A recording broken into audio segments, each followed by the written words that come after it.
Welcome back to the latest session of the Silmarillion Film Project. I am your co-host, Dave Kale, and I'm excited tonight because we are finally getting around to the frame story. And of course, this season is all about Beren and Luthien, so naturally the frame story will be Aragorn and Arwen. Who else? But we have a lot. What's that? I think this was our first ever frame idea, wasn't it? Like yes, when pretty sure, yes. This is like one of the things that inspired the concept of the frame. I think. Yeah. I think you're right. It was. It's an ancient idea. Yeah. It's a vague memory, but yes, yeah. I think you're right. I think this was the original frame concept, but lots of, but amazingly, apart from that part, apart from the hey, let's have Aragorn and Arwen frame Beren and Luthien. We don't know anything else. So that's it. Lots of unanswered questions, lots of tricky things to sort out. So we should get started. And I am joined as always by Corey Olson, the Tolkien professor, and Nick and Marie, our showrunners. Absolutely. Yeah. You guys good tonight? You guys ready to go? We're ready. Okay. Sure. All right. Very good. Quick announcements here this evening before we start. Lots of Moot action coming up. We've got Myth Moot. We are 1 week away from the deadline for registering for in-person physical attendance at Myth Moot. It is going to be available. We're doing it fully hybrid as we can, so there will be a digital enrollment as well, which will continue until the event. But if you want to come in person, you need to sign up by June 9th. We also have, as we've said before, we have venue issues this year because we have been displaced from our normal venue by refugee children from Afghanistan, which is fantastic, and we're very, very happy about that, and it's wonderful and everything, but it's created difficulties. We know it. Now, the latest thing has been some people have been having a hard time finding rooms, so we have a bunch of people who are doing roommate availability in the hotel, so some people who got double rooms and stuff. So if you're interested in maybe splitting a room, we in our community hearth section of the forums, we have a roommate finding thread there, so folks can check that out. But anyway, Myth Moot coming really soon. Very excited about Myth Moot. Some exciting announcements coming out at Myth Moot this year. Big stuff happening at Myth Moot in Virginia this year. We have our regional moots coming up. We've confirmed several of these. All 5 of these moots have the registrations open, and they are ready to go. Buckeye Moot on July 30th in Cincinnati. Mountain Moot, September 24th in Denver, Colorado. Middle Moot, October 8th in Kansas City, Missouri. SoCal Moot, November 5th in Carlsbad, California. And Oz Moot, the January 27th through 29th down in Australia. Going to be great fun. We're not yet 100% confirmed, but just about ready on New England Moot, which is going to be in Durham, New Hampshire on October 22nd also. And I think that will be our fall slate. I think that's it for the fall. It's quite a lot for the fall, actually, so that'll be good. And then, of course, we've got a whole bunch of moots coming in the spring as well. So anyway, this is going to be great fun. So hope you guys can join us for some, or indeed, since all of our regional moots are also hybrid experiences with digital attendance possibilities, you could join us for all of them. I had to laugh. There was one of our frequent moot attendees. I was checking my email today, and I got email notifications of enrollments by one guy for all 4 of the fall moots, like in order. And I'm like, okay, it's the set, right? There we go. That was really fun. So see, there you go. Like it definitely can happen. But all right, let us get back to the frame. So first, a brief reminder of what the frame story is for folks who might be newer to the project. Each of our seasons, which is of course focusing on the first age action, each episode has a third age frame. So we've been paralleling it with a third age frame, and it creates some really interesting conceptual possibilities because it essentially establishes a sort of third age touchstone for a bunch of the themes that are happening, the themes and sometimes the characters. of the sort of the primary season. So it's a really neat opportunity for us to both sort of show the parallels between the Third Age and the First Age, some of the points of contact, and the repetition of themes and the ways in which the Third Age is kind of calling back to the First Age, while also kind of grounding some of the First Age action in the sort of more familiar world of the Third Age. So anyway, it's been I've really enjoyed our frame stories all the way through. The thing that we have to keep in mind, of course, is that and this is a problem we've had in times past, we can't get too carried away with the frame story because we have so little screen time. We've got like 2 scenes an episode, one at the beginning and one at the end, so we can't get too involved with the frame story, nor do we want the frame story to take on this life of its own where it goes off in completely different directions, obviously, so as if that would ever happen, right, Nick? So so these are the challenges that we are confronting in trying to do this. Now, as I mentioned at the beginning, the concept, the general concept of the season 6 frame story has been one of the things that from the very beginning, we were like, oh, we should do, Aragorn meets Arwen. And we were immediately like, well, obviously that should be the frame story for the Beren and Luthien season. So usually we start off saying, like, with a kind of open book, right? Being like, hey, so what story should we connect with this season story? We started off this year knowing that, so there should be no problems, right? I mean, this'll write itself. It's super easy to do. I have been cautioned by the Marie, I'm trying to figure out how to describe your expressions when I've brought up the frame before. A skeptical smile is what I keep getting from Marie when I say things like that. So I know there are issues that we need to think about, and that's what we're going to do tonight, which is going to be fun. So, young Estelle, right? Age 20. This will be young Estelle's 3rd frame season, right? He was in the frame for season 1 when he was much smaller. How old was he? Like 8, something like that. He's 10 years old in season 1. 10. Okay, right. So we had 10-year-old Estelle in season 1, and his role in the frame there. This was like an instructional frame. So we had Elrond teaching him lessons, and we had Gilrain, some tension between Gilrain and Elrond. Like, is he going to be raised up, in like elvish or human fashion, essentially, right? Was one of the kind of the dramas of that frame. It was kind of a like, who is Aragorn and where should he be rooted? And that was our frame for season 1, the very beginning, the early Valar season. And then we had him again in season 3, which was the the big Feanor season, basically, from the Darkening of Valinor, basically the kinslaying and everything. It was like the Feanor acting the rebellion of the Noldor season. Yeah, the rebellion of the Noldor.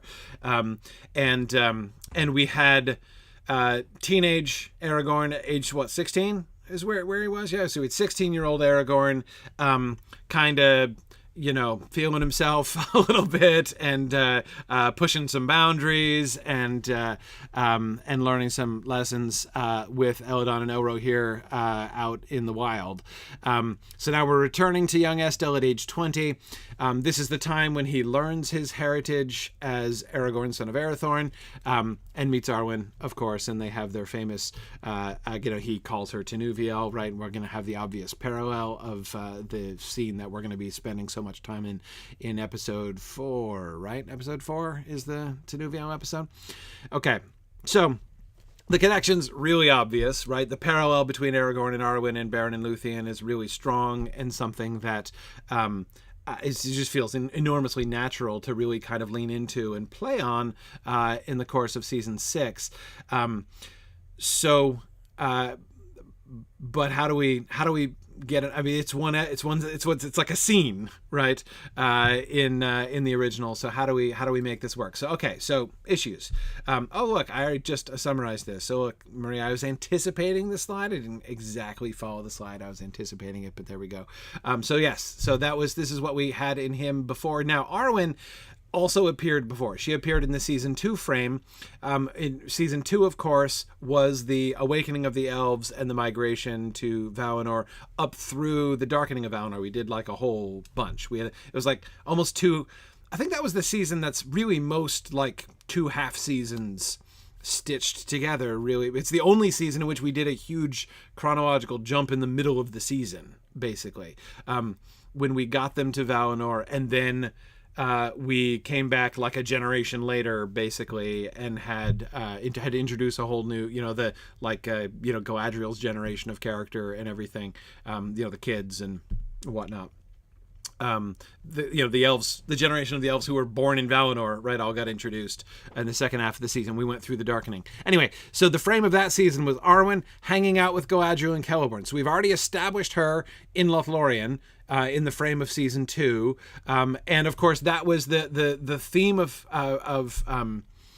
season 2 was like, where is Elvenhome, right? What is the purpose of the elves, and where do the elves really belong? Valinor and Middle-earth. And of course, Arwen is reflecting on her mother's departure, right? So there's that it's a relevant thing for her. Elves are seeking the havens there as we get towards the end of the Third Age. And that was sort of the thing that was happening with Arwen, and conversations with Galadriel and with Celeborn. And, of course, the meeting between Arwen and Aragorn, which is going to be happening, of course, is what we're going to be focusing on, is when she's coming home from Lothlorien, right? So that's, from her perspective, a sort of a relatively immediate context, right, for this. So we should probably remember that. Okay, so decisions that we have to make, right? Point of view character, are we gonna choose one to really kind of follow? Are we gonna follow Aragorn? We followed him in 2 others, so that would be obvious. We could do something a little bit more unusual. The choice of Gilrind as a point of view character for this frame would be kind of edgy. I have to admit. Also kind of creepy, as she would have to be spying on them in sensitive moments. So there'd definitely be some advantages and disadvantages to that choice. But anyway, what is Arwen's story this season? And I agree. In a sense, I think Aragorn's position, I think in every way already has a whole bunch of drama built into it, right? There's the combination of him learning his identity, right? And the questions that are going to come from that, like, the conversations with his mother and conversations with Elrond. Like, there's lots of opportunity for him to be wrestling with the who am I and what is my job in life, right? That's gonna emerge very naturally from that revelation. Then when you add, I've just fallen in love with the most beautiful woman in the world who turns out to be Elrond's daughter, that's a whole other thing, right? So, and then, of course, his conversation with Elrond and the way that those two things come together, right? His future destiny and his love for Arwen, right? So there's a whole trajectory with Aragorn's character, but even if we do choose Aragorn as the main point of view character in this frame, we don't want this to be an Aragorn story, right? What's going on with Arwen? And that's something that I think, dare I say, not even Peter Jackson did a very thorough job with that one. Like, why? Like, what I mean by this is, I feel like the Peter Jackson films invested quite a bit in the, granted, Aragorn and Arwen are in love, right? Now what happens? Right. That from that point on, I felt that it worked really well. But why did she fall in love with him? How did that work? What's in it? What was her decision process that led up to that? Right. It's like he comes in to this, which is of course chronologically accurate, right? But everything up through their engagement has already happened, right? And we're never told about it. Exactly, right? It's sort of an established fact that she's in love with him and willing to sacrifice and all these other things. But the films don't do much. And again, I'm not saying it's a failure on their part. I'm saying they don't really try to do much, it seems to me, to make it compelling as to what this meant for her from her point of view. And I think that would be a really, really cool thing to kind of wrestle with. And then, of course, how far does the story go? Do we end with Elrond's prohibition? Do we include Aragorn's departure? And, of course, but we have to come back to our theme, which is release from bondage, right? And how do we connect it to our... In some ways, of course, the obvious parallels between this story and our main story could be distracting, right? We don't want to be telling two totally separate stories which are interested in completely different ideas and have totally different themes just because they bear a very strong superficial resemblance, right? Or parallelism. So it's not just about, let's put these two stories next to each other and, they're parallel, so there it is. We've shown how they're parallel, right? That's obvious. How are they kind of interacting with each other? So these are excellent questions. Which one do you guys want to start with? Where do you think we should begin with? Do you want to start with the Arwen thing? Let's start with the Arwen thing. Can we start with the Arwen thing? That's my vote for where we start, unless anybody else has any let's start with burning Arwen. suggestion. Okay. I don't know anything else other than I hope we land on her as the point of view character. Okay. I think that would be interesting. But I don't have a justification for that. I think it'd be interesting. Yeah. That's all I got.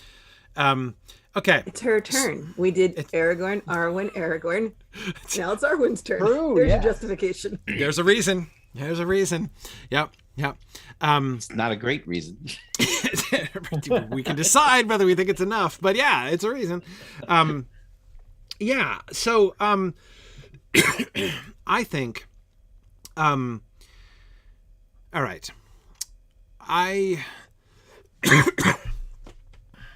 One issue, right? Problem, I'm not sure what it is. And it's connected to where do we end, how far does the story go, right? Because I noticed that not included in our options there, in our bullet list here, is that time a couple decades later when they meet again on Karen Emroth and decide to get engaged, right? So... Because truly, that would be awkward, right? We don't really have the time for that. And indeed, to be perfectly honest, I want to save Aragorn and Arwen on Karen Emroth for a future frame season, basically. That whole situation, I think, would make for a good frame later on.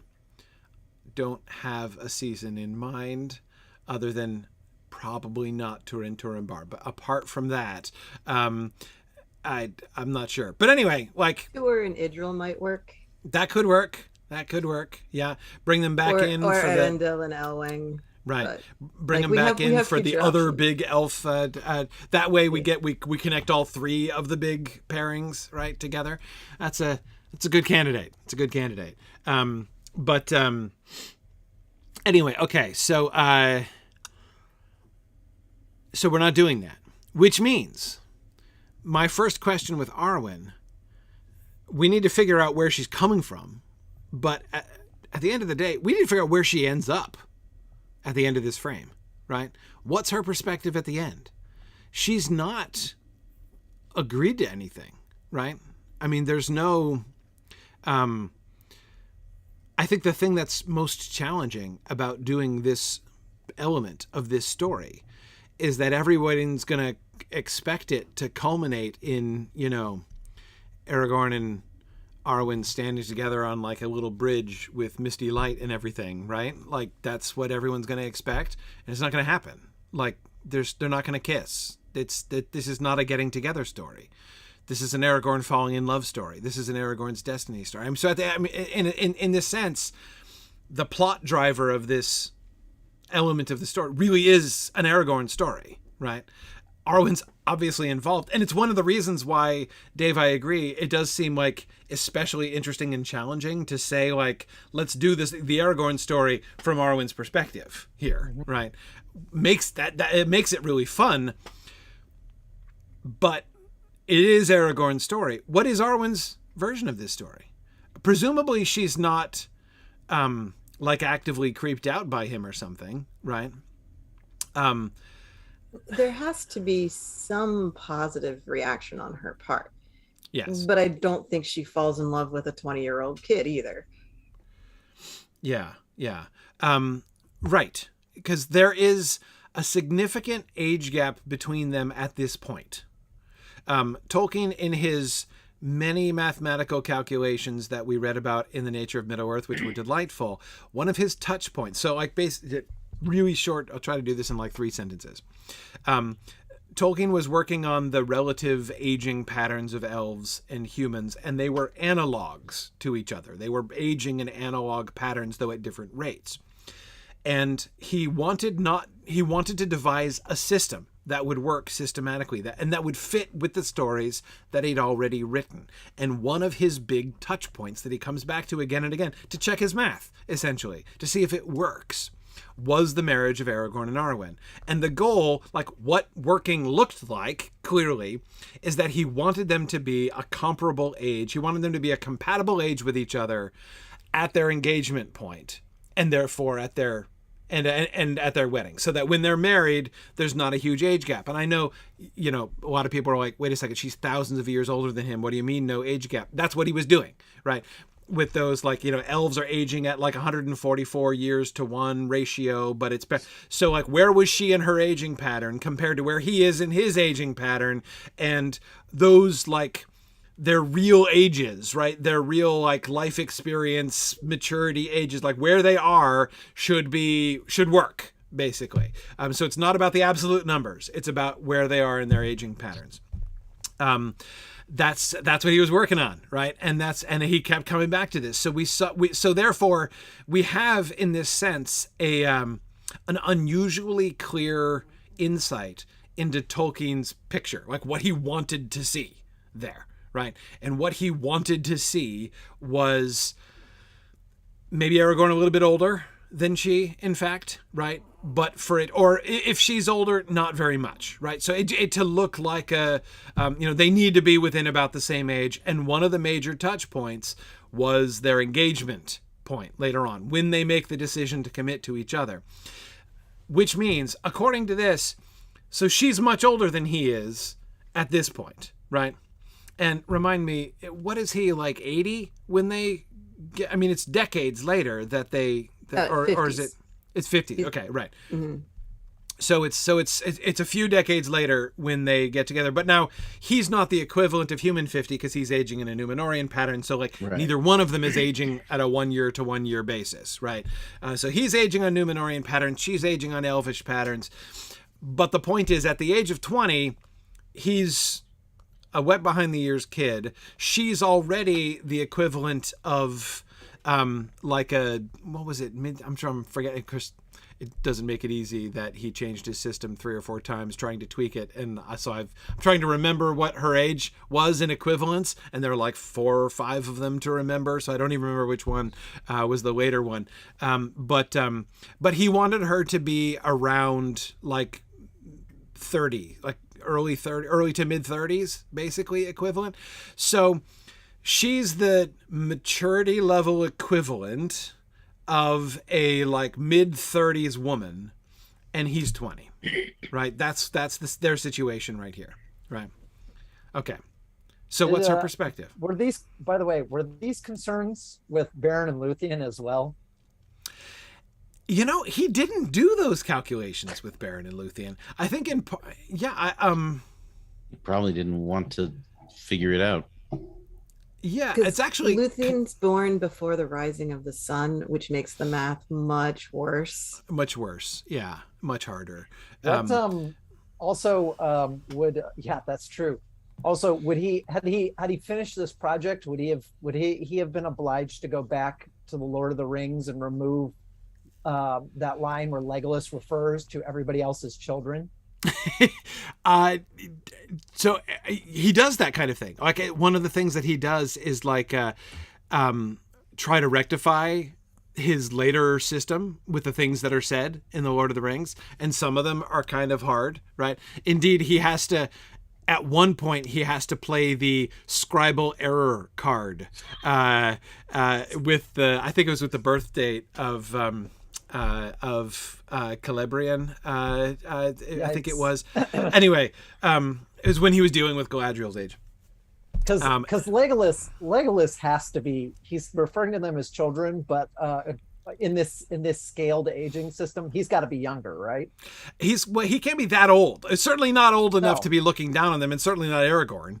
Not Aragorn. But yeah. No, I mean, it's hard to see how Legolas could be older, like maturity wise, older than Aragorn at that point, based on the new system. So yeah, no, I agree. There are a bunch of things like that don't really work perfectly and have to be kind of recontextualized. But you see, for Tolkien, this was the fun game. Right. I mean, like, he loved that game, right? Let's go back and like, how can we understand that or even like, how can we understand that like somebody might have said that, or people might have said, and even if it could have been like misunderstood or misinterpreted or whatever. Anyway, so,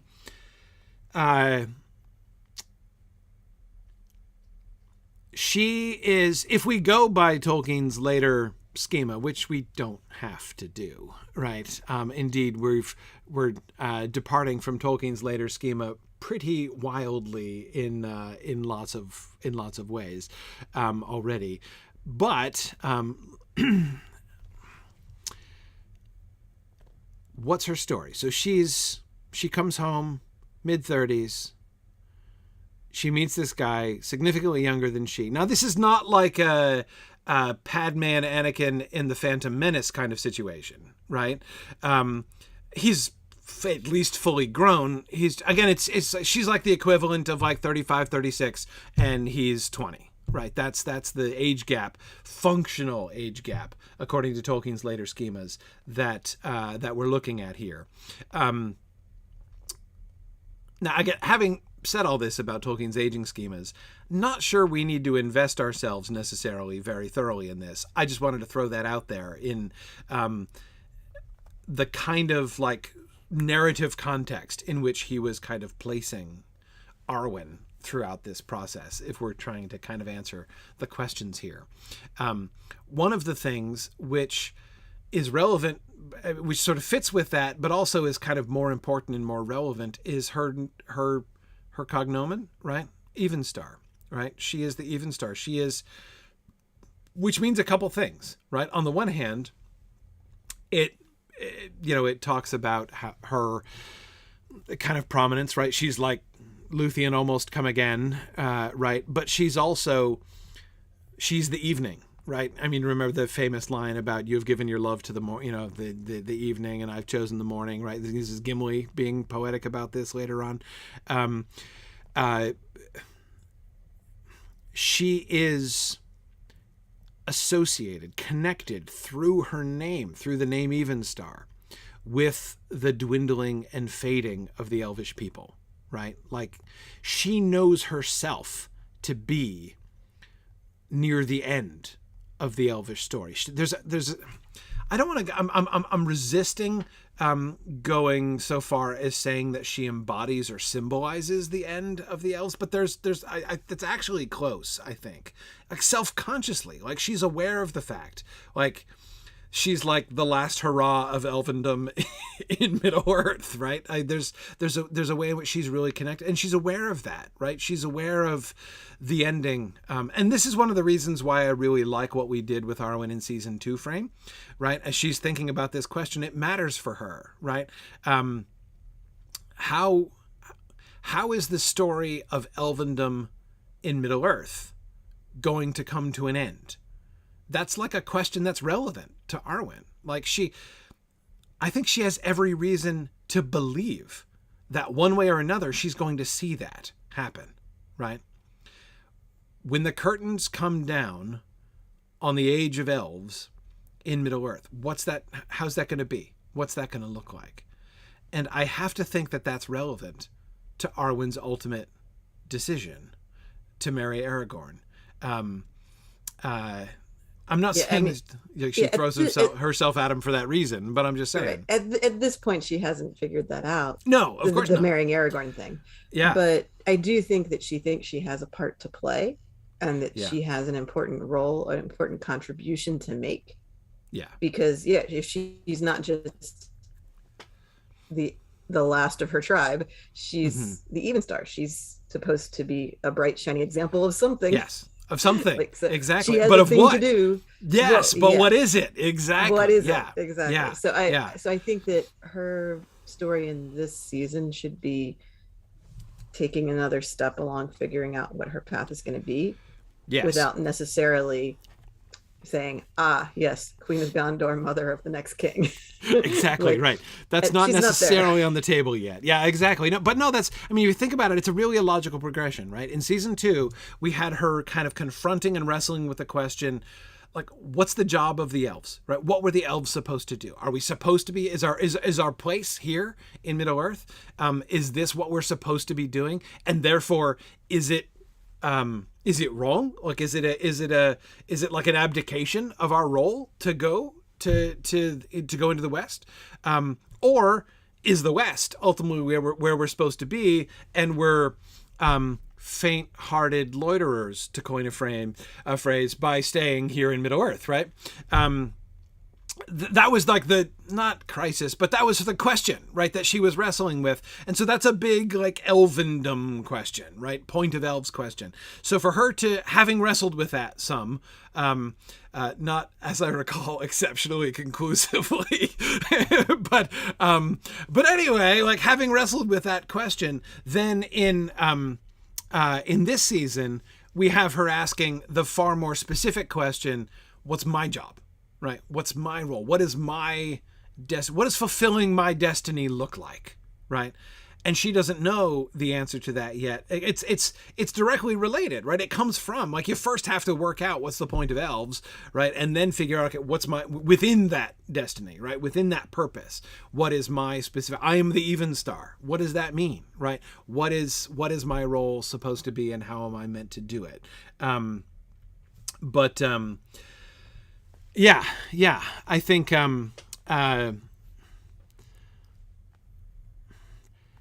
so again, my big question, I can see in that sense where she comes from, right? And even how we can get her to the point of, like, being intrigued, interested, maybe even disturbed by Aragorn's interest, right? By her meeting with Aragorn and his interest, because she's been thinking, certainly in season 2, she was thinking about the elf question in a vacuum, essentially, right? What was not part of that discussion was men, right? That was not in the picture, because of course humans hadn't been invented yet in season 2. So that was a non-issue, has only come in very recently. And so that could be an easy element of like, we have her asking these questions, right? But of course, what is the larger frame? Like, what is that?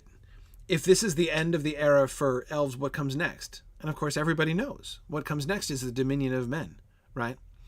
And she's got to have feelings about that, right? She's got to have thoughts, opinions about the dominion of men. What's her perspective on the forthcoming dominion? If she's the even star, right?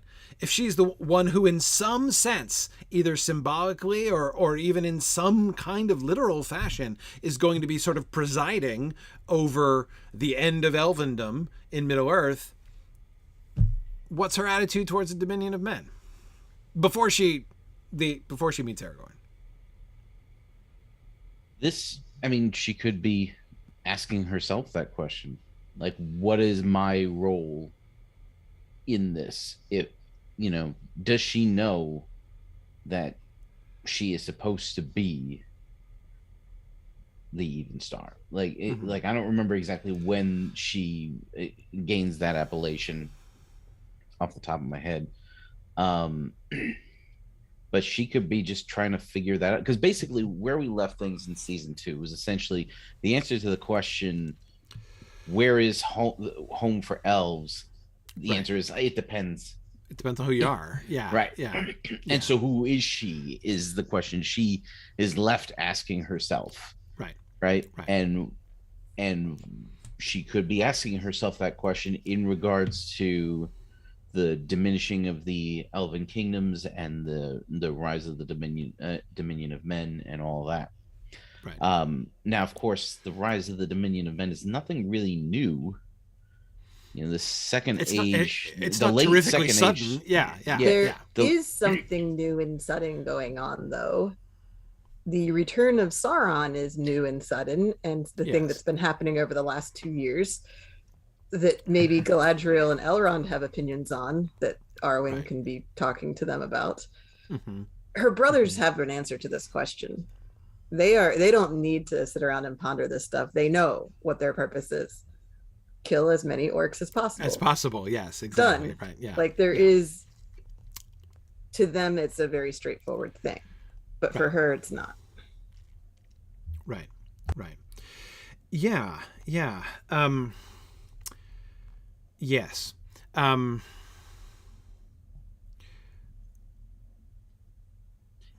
Would she associate the two? That is the Dominion of Men and the Return of Sauron? Right. Would they be linked in her mind?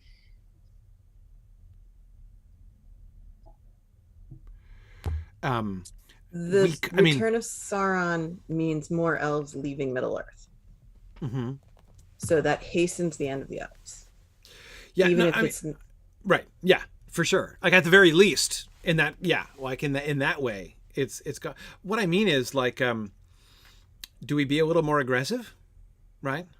Do we give her any Thingolian anti-human sentiments at the beginning? It wouldn't be like completely strange. How many humans has she ever interacted with? Some of the Dunedain she would have seen and known, probably. Right. The Dunedain have been in and out of Rivendell her whole life. But also in season 2, we had her interact with a village of Beornings. Right. That's right. I forgot about that. I think we're being terrorized by Gollum. By Gollum. Right. Yes. Although obviously she didn't figure out it was Gollum. So. Right. Easter egg. Easter egg. Exactly. Yeah. Somebody's creeping through windows and robbing cradles, and we don't know who. Yeah, that was, as I recall, was how we played that. Yeah. So she had a desire to help them, and right. Yeah. No, I agree. We shouldn't. Like she wasn't. She was definitely not anti-human. Yeah. It would be too far to have her relationship with Aragorn be in that sense a kind of conversion experience, right? To like humans aren't so bad after all. That'd be going too far. But she could be a little hopeless, maybe, about the Dominion of Men, right? Like she could still have. She doesn't have to be anti-human. She doesn't have to be a racist or something, right?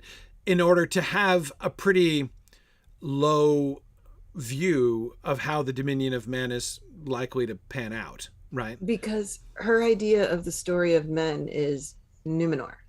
Right. And that ended kind of badly. Right. And one of the few quotes we have from her is her opinion of the Numenorians, which was not very high. Not very high. Yeah. She was not impressed. Right. And she admits that it was a lack of empathy on her part, that she hadn't put herself in their shoes to actually understand their dilemmas. Right. Yep. But that means where she is now, she has not put herself in their shoes. She does not understand their dilemmas and does not have a high opinion of the Numenorians. Exactly. She would also presumably be influenced by the history of Arnor, which was in her backyard and which she lived through most of, right? So, and of course, like she would, I bet you in Arwen's mind, especially since she has not necessarily spent all of her time in Rivendell, I bet you in Arwen's mind, she still thinks of like the chieftains of the Dunedain being raised I bet she thinks of that as, she still thinks of the Dunedain as like Arnorian refugees, basically, right? Like it's going to be still part of that whole story, right?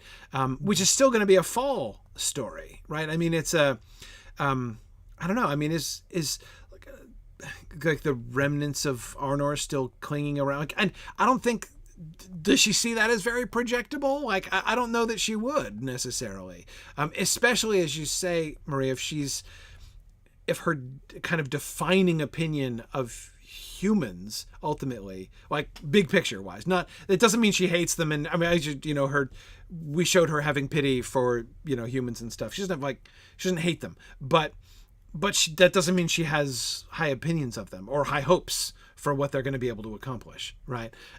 Because even if they do great, like the Númenóreans were doing for so long, at the end of the day, look how that panned out. Right. And is there any reason to think that that's not going to happen again? Oh, look, it happened again in Arnor. Oh, look, it happened again in Gondor. Right. So, okay, it's great. We're sheltering, the last ragged refugees of that line in Rivendell. What's the best that could happen? The best that could happen is that like a new Gondor/Arnor arises, whatever. Right. And same thing happens again. Right. Right? I mean, who has any reason to think otherwise? At that point, it would be a very natural thing. If that's kind of where her mind is, and then you add to this, Sauron's arising, right? And at this point, right, the ring has not been discovered, right? The great stroke of providence that puts the ring into the hands of the free people and therefore provides this totally unanticipated opportunity to destroy Sauron has not happened yet, right? So do they have any real prospects? Has the ring. I know, he's got it. They just don't know that yet. Exactly, right. Now, but so exactly. So when they're looking at the rise of Sauron, what are they thinking? Right? I mean, is there any elf in Middle-earth at this particular point who's saying the smart money is on we win and beat Sauron somehow, right? Who's saying that? How could anyone say that at this point?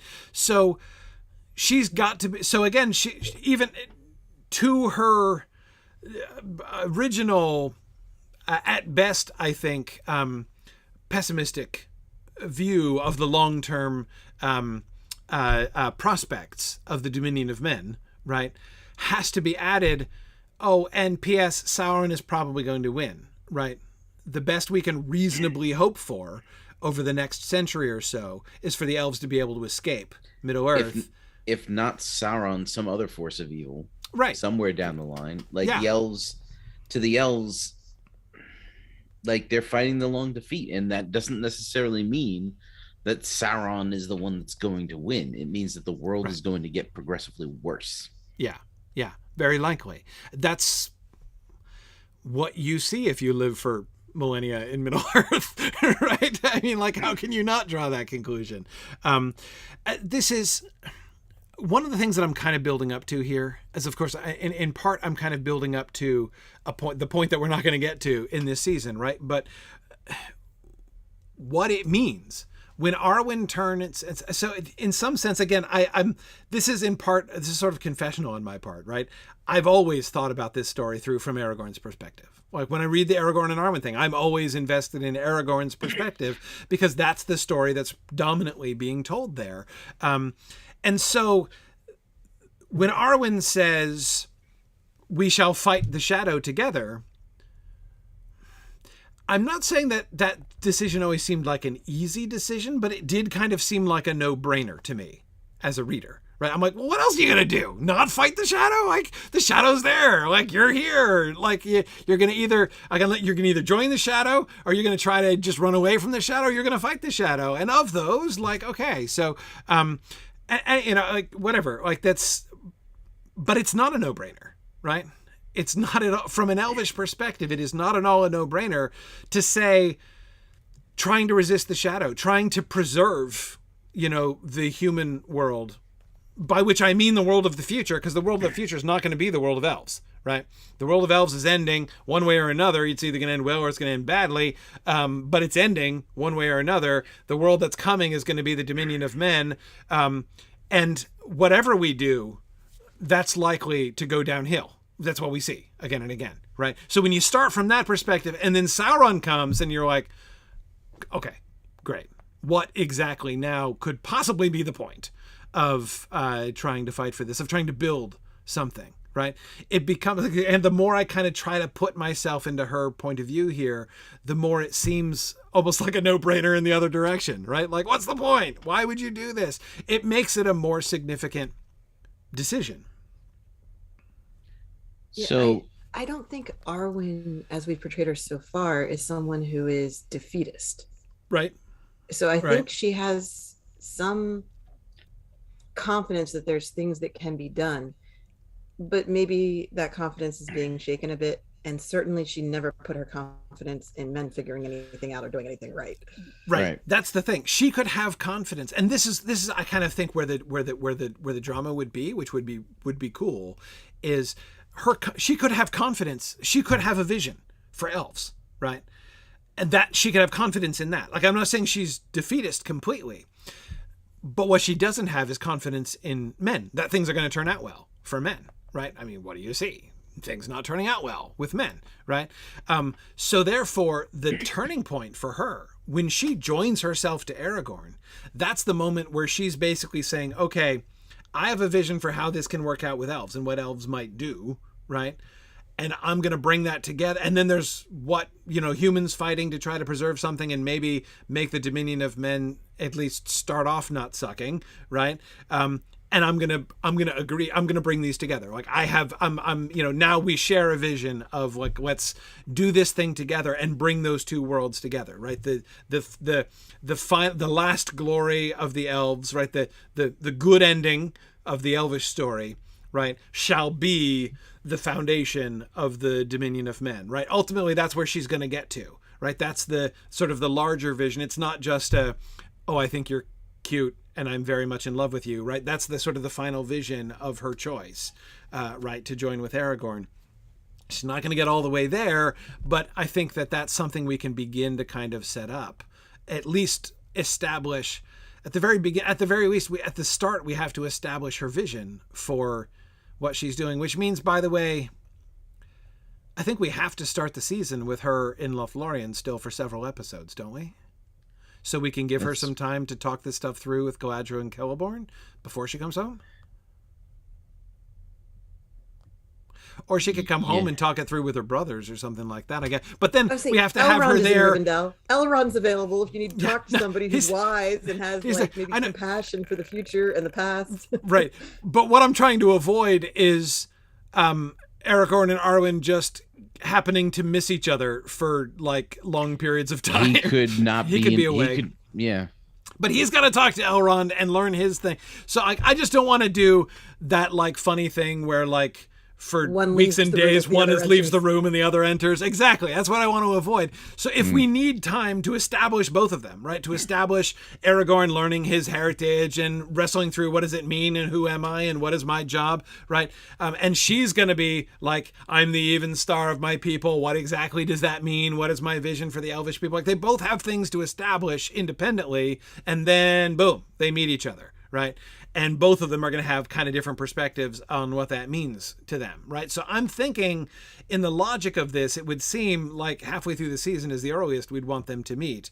And that means they're half a season in Rivendell together and Aragorn still doesn't even know that she exists, right? Or hasn't seen her at least. So that's why I was thinking of leaving her in Lothlorien for a bit. It is true that we need Aragorn to say Tinuviel at some time after Beren says it. We can't do it in the frame before we do it. No, clearly not. So yeah, like episode 5 is our like earliest possible point, right? And I'd be fine doing it several episodes after that. Really, maybe the actual meeting could work well as the frame for either the rescue from Tol Angarhoth episode, or even better perhaps for the one after that, the like I'm wrestling with whether or not you should come with me, and they decide, the one that ends with them putting on wolf pelts and bat hames and heading towards Angband, right? They work out the last things in their relationship episode, right? I could see that as the meeting being the frame of that one also. maybe. Anyway, I'm kind of just going through episodes in my head thinking about where that might fit. But that part of the season, like the middle of the season, middle to even closer to 2/3, I could imagine being there. So I think that what we need to do is figure out, as Brian very wisely asked much earlier, what does bondage look like for Estella and for Arwen? And I think that's that a question one has us to ask carefully. Yes, I agree. Yes, it is certainly true that what does bondage have to do with Aragorn and Arwen's relationship is a question that could be taken out of context. So, yes, I agree. What is the bondage from which anyone is going to be released? How does this come in? We have people being imprisoned and released from prison all over the place, right, in the main Beren and Luthien story, and I love the way that shape sort of unfolds. So yes, let's think about this then. What? Sorry, somebody just joined us and is wondering what you walked into. One concept of it is, what if it's something like not destiny? It's a horribly hackneyed way to talk about it, but like this sense. So one thing which could feel like bonds from which they need to be released is this sense of like the inevitability of the future, right? We know how this story is going to go. Okay, so Aragorn is going to be king someday. Maybe he could go and maybe he could restore Gondor to its glory, and right. But we all know how this story ends, right? That sense of, so again, like why would she join herself to that story again, right? Why should she think that by marrying Aragorn she can make a difference in the way that this story is going to happen moving forward? That could be one sense of like a, yeah, the bondage in that case would be the inevitability of the failure of men, essentially. So the Elvish understanding of fate is tied pretty closely to the music of the Aina, right? Where the history of the world is already set, and you just have to play your part and live it out, essentially. Right. And men are very specifically exempted from that. Yes. While still having fate, because the quote specifically says that it says that men are not in the music or not controlled by the music, which is as fate to all else. Right. So it is as fate. So men have fate. It's just not known to the Valar. And I would, at this point, say footnote, that whole thing is an elvish perspective, which is possibly one elf's opinion and very likely wrong. Because Pengalad. Because Pengalad. Right. Just ask Andrath her opinion on this kind of bloviating that we get from the narrator of the Aina Lindale, right? Yeah. But anyway, whatever. Yeah. I recognize there's commentary there.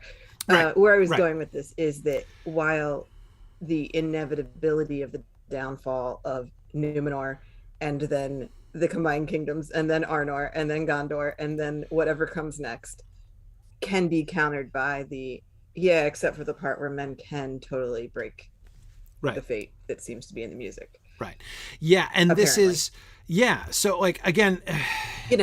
beyond hope, that high hope, such as the high hope, Estelle, for instance. Which we were working with the Athrabeth in the last season, right? Yeah, exactly, the high hope, and the old hope, right? Also, so yeah. Her adoption, ultimate, eventual, right? Adoption of my role, my purpose, my job, right, as Evenstar of my people, right, the way that this is to be, like, it's like the vision of Fingolfin that we gave him, right, about humans making a difference, bringing about the destruction of Morgoth, right? Yes. And the way that we were, by implication, tying that in with the hope, with the and everything else, right? Basically, Arwen could, in the end, come to a vision of her purpose, which is like that, right? By coming together with the. So at first, it looks like coming together with humans is giving that's what giving up looks like, right? Because we know what's going to happen with the humans, so we don't really want to hitch ourselves to that wagon, right? But instead she comes to look at it in the reverse way, right? She comes to look at it and say, okay, actually this is the key to our being released from that particular bondage. Yes, it does look like the future is inescapable and inescapably bleak, right? But by coming together with humans, we can escape that, right?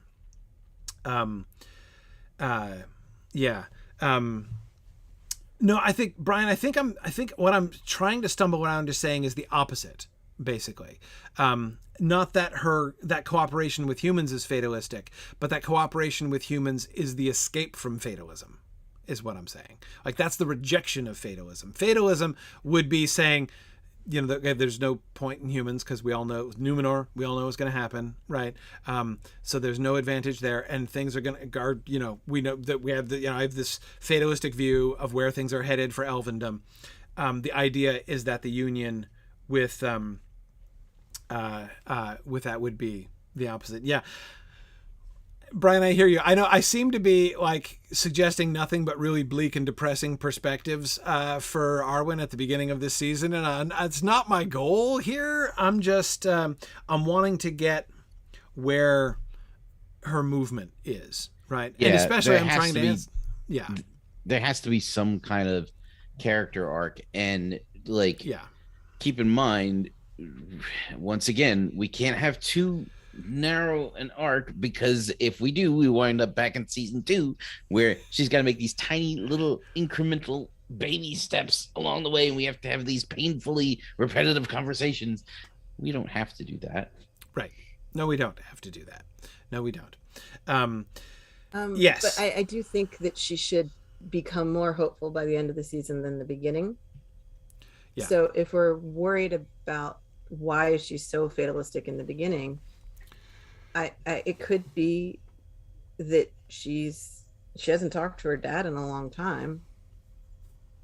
Like, she could be concerned about everything that's going on in the world, and how you're like, I knew the age of elves was coming to an end.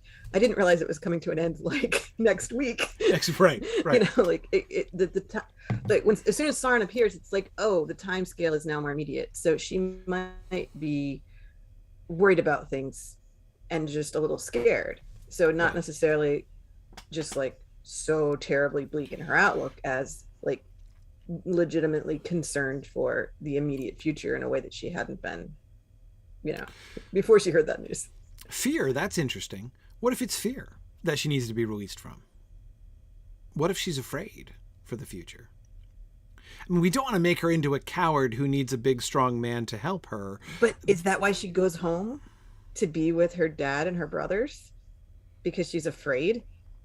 No, I mean, look, if you're afraid, you don't leave Lothlorien for that reason. Right? That's so I was just going to say that. In Lothlorien. I mean, that's a bad move, obviously. My unmute was a little too slow there.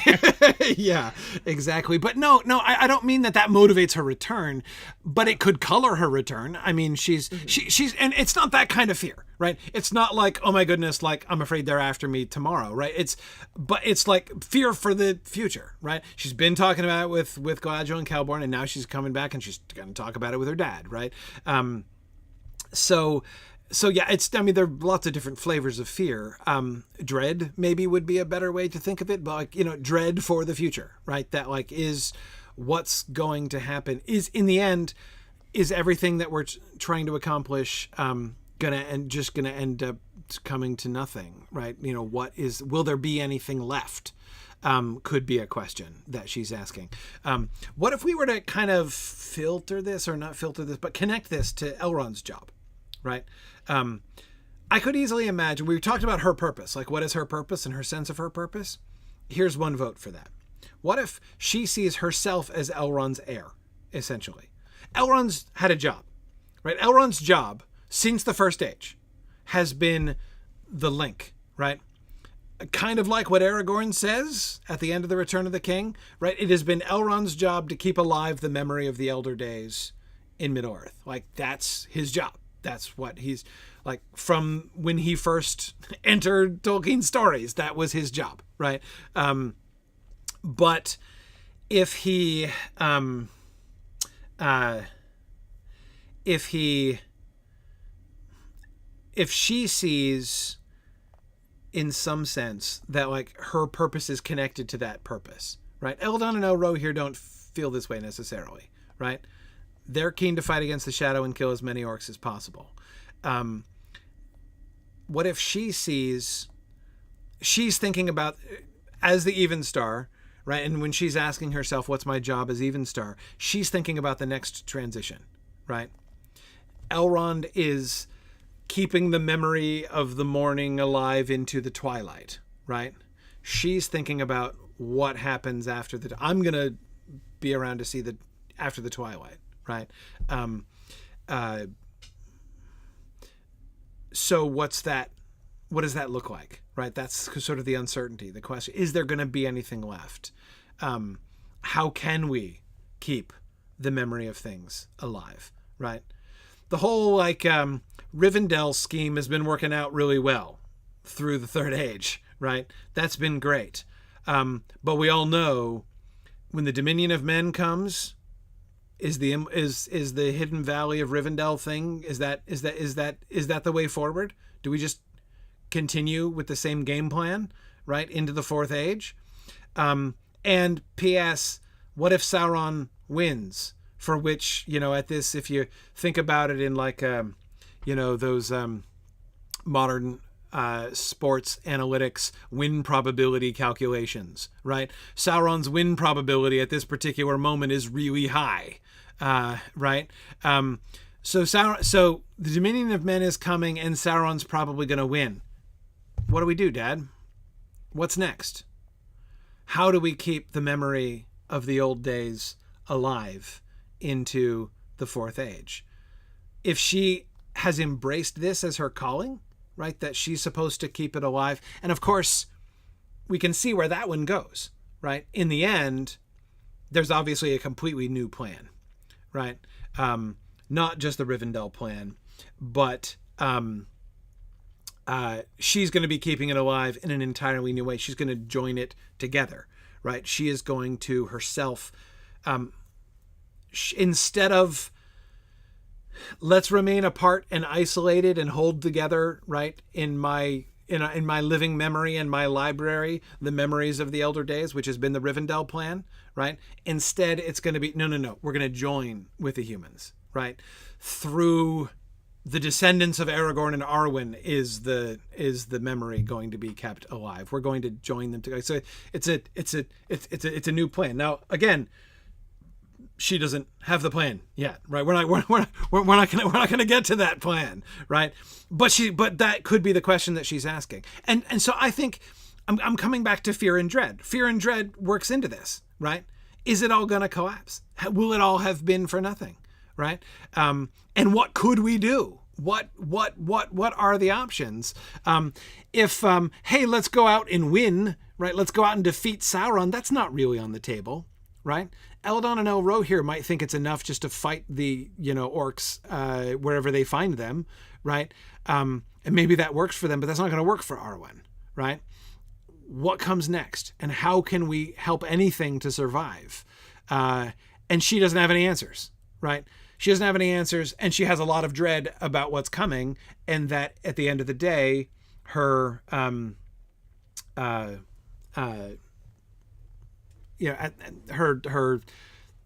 again, it's not the future of Rivendell and of Elrond's project is not very projectable at this particular moment, right? And so she would be right to feel fear and dread. The rise of the shadow would not just be a kind of no-brainer, well, let's, gird our loins and prepare to fight, right? That's not where Arwen would necessarily be. That's not necessarily, as I say, the no-brainer reaction at that point. I like this. I think this is a better place for her to be now than, I don't know, like snobbery or condescension towards humans. Right. Yeah. Definitely a better suggestion than my earlier suggestions. Yeah. Okay. Where do we have her end up in this season then? Because she's not going to get all the way to the end. But of course, I was pushed in this direction. By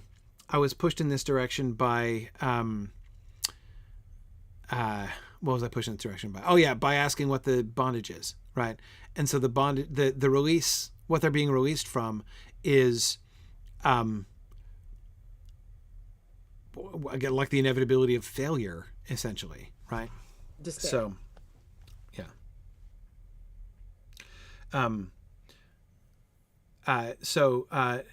Nick, here's the 10-second version of what you missed. The proposition is Arwen sees her role as Evenstar, her purpose as Evenstar is to be like the sort of partner with her father or heir of her father in some sense, or to continue the work of her father. Just as Elrond kept alive the memory of the first age through into the third age, right? So her job is she embraces the job of kind of managing the transition into the fourth age, right? Into the Dominion of Men. How do we keep alive the memories of the Elder Days and the heritage of elves into the human world? Ultimately, of course, her unorthodox answer to that question and unexpected to early season Arwen answer to that question is going to be to join them together, right? She is going to become the bridge herself, like in her person, she's going to become the bridge into the fourth age. But doesn't get there yet, right? So that was the basic proposal. Brian says that 100% what he wants from Arwen is the question, what's next? What comes next, right? What do we do next? How does what is the next phase of Operation Rivendell, right? Given that Rivendell itself is not really a viable solution to the Dominion of Men, especially if Sauron wins, which looks very likely. So yes, if she has lots of uncertainty and even dread about the future, and not really, if she could be in this kind of ironic place where on the one hand she has a clear vision for herself, right, and her job and what she's supposed to do, but she has no idea how to do it and what it could look like, right? And those could be the very questions that she's asking. She wants to talk to her dad about, right? What's the next phase of the Rivendell plan?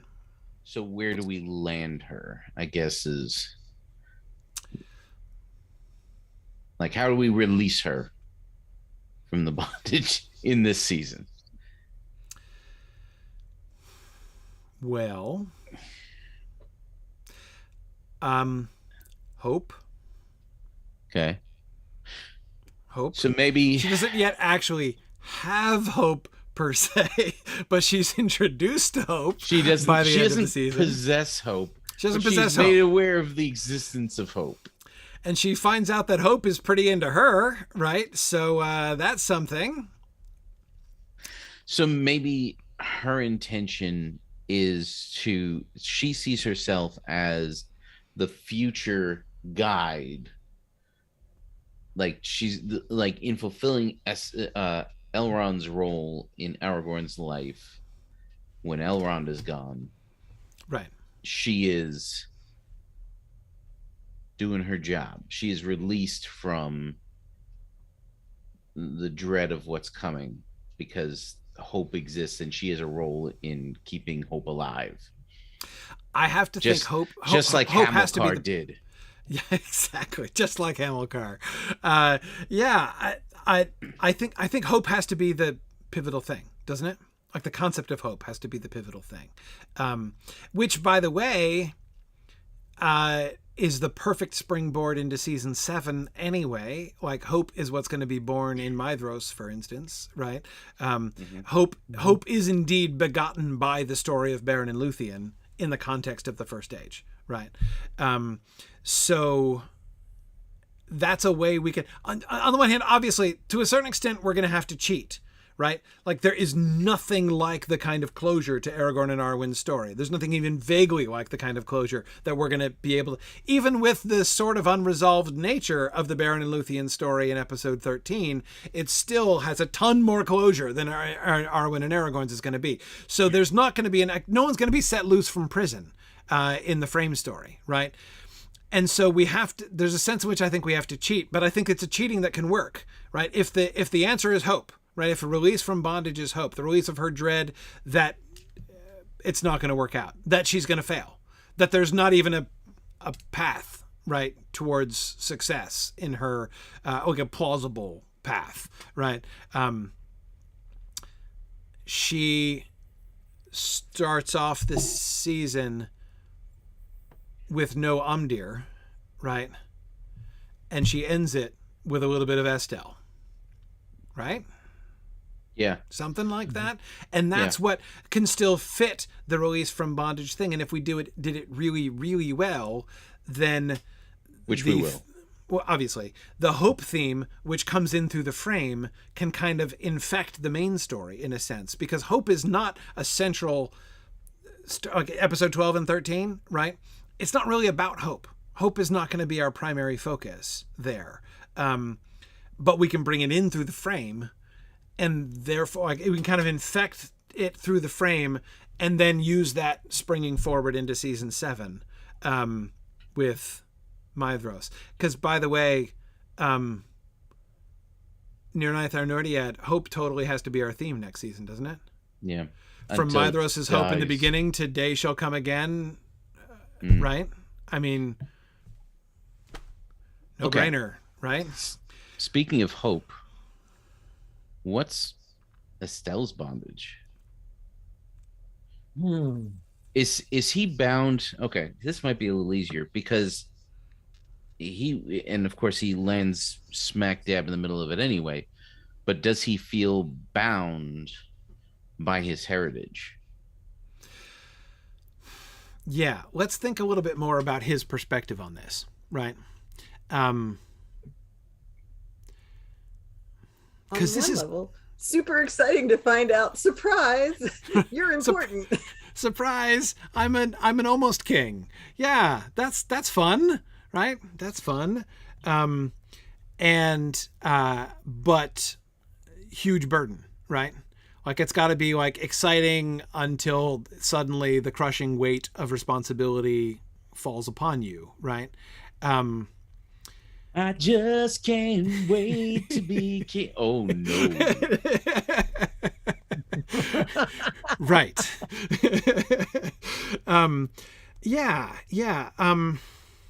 That's under 9 seconds, right? Yeah. Yes. Totally fine. Totally fine. Yeah, we probably won't get we won't be trouble removed for that. from YouTube. Yeah, it wasn't close enough to being on pitch, so it's fine.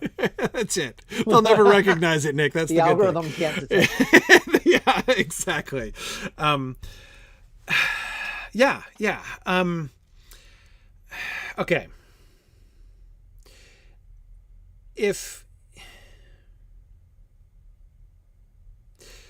What if he sees, okay, like this is a really like a simplified, exaggerated, like way cheesier than we would actually do it kind of version of it. What if his trajectory is basically, wow, this is really exciting, but holy cow, the more I think about it, this is really, I now get to spend the rest of my life in this with responsibility for carrying on this hopeless war. What am I possibly going to do? How am I going to do anything? Like, if only I had some kind of sign that, like, you know, I'm not going to be completely alone fighting this fight, you know, with my wilderness people. I'm at Tinuviel, right? So that, because I mean, it would be fun, right? It would be fun if the effect of their meeting each other is that both of them essentially give hope to the other. Even though neither one of them start off full of hope. So it's not like one of them is full of hope and the other one is not full of hope, right? And they're neither of them in a particularly hopeful frame of mind, right, when they meet.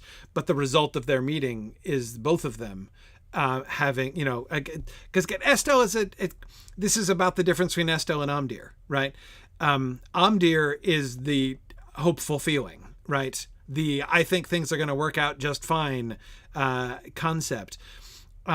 But that's not the liberating hope, right? That's the, you know, that's the kind of hope that makes people like Denethor say, hope on then, right? Estel is about reframing things, right? Estel is about putting things into a bigger perspective, right? Like seeing the star up above the shadow of Mordor. Right, like that Sam moment in Mordor, right, is the classic sort of encapsulation of Estel and what it means, right? Not that you think things are going to turn out well, but your realization that there is, you know, light and high beauty that the shadow cannot reach, and so therefore it doesn't matter. Actually, like it's that you don't need to worry about how things are going to pan out. Anyway, if they're meeting with each other, essentially stimulates, that's a super awkward word, like a kind of reframing, right? There's like, no other super awkward words going on in this season at all. Fortunately, sadly, that's one of the least awkward constructions we've had here. But anyway, no, so it's but do you see what I mean about like how Estel comes to both of them, even though like, you know, like neither one of them is like the transmission of it exactly. So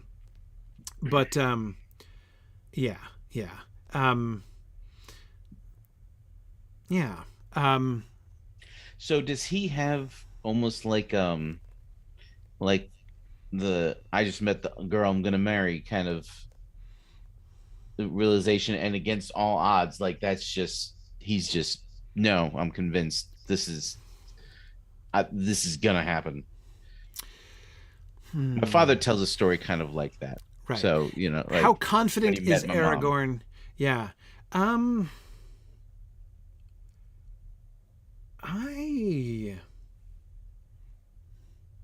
don't think he has to have that. I think I think he can know it's the girl he wants to marry. Yes. Well, I know.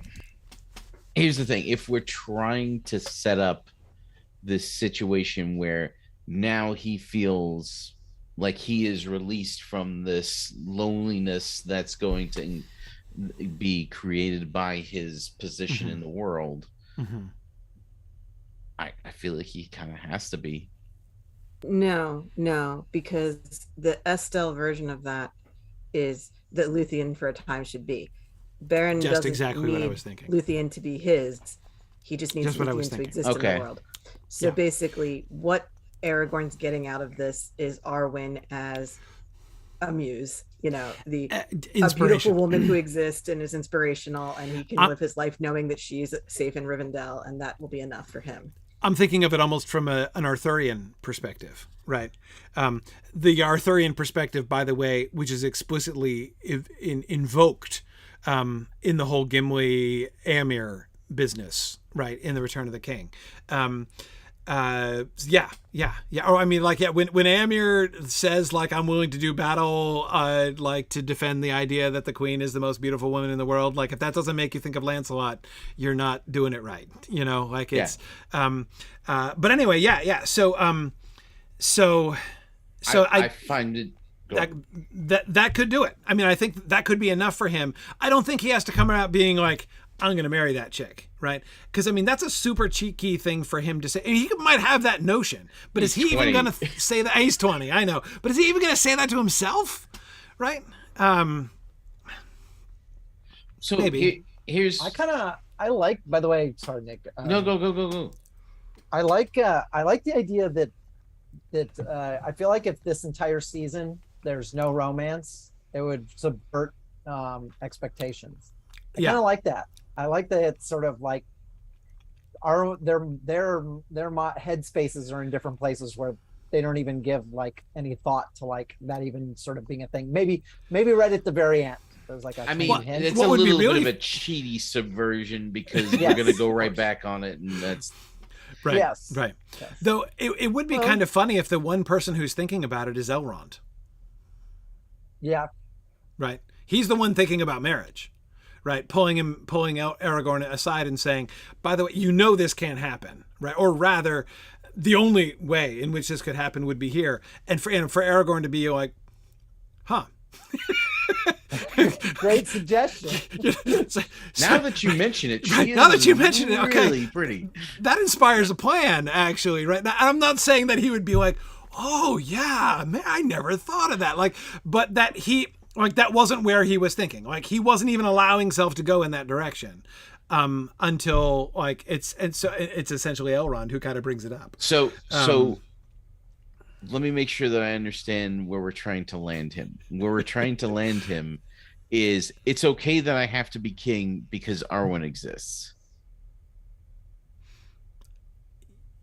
Yes. The negative place that he's going to be delivered from, right, is I have this weight of responsibility. I have no idea how I'm going to do this. I'm going to be like, I'm going to be on my own. Like, let's face it, I'm going to be on my own trying to do this, right? I haven't met Gandalf yet, so, like, it's, Elrond's not going to be out there with me. Elladan and Elro here are great, but they're not going to be, like, my partners through this whole thing either. I'm on my own, right? I've got to, not only do I have to do this, I have to get my whole people through this somehow. Indeed, I have to somehow try to change, like, the direction of history, right? To make things not go in a things fall apart direction, but instead go into an upward trajectory for a time, and also P.S. defeat Sauron somehow, right? Okay, like, how can I possibly do this? But then Luthien exists, right? I can see that influencing him and changing his perspective on things. I know it's Arwen, but the Luthien for a time should be is what I was alluding to there, Marianne. That was a deliberate misspeaking on my part.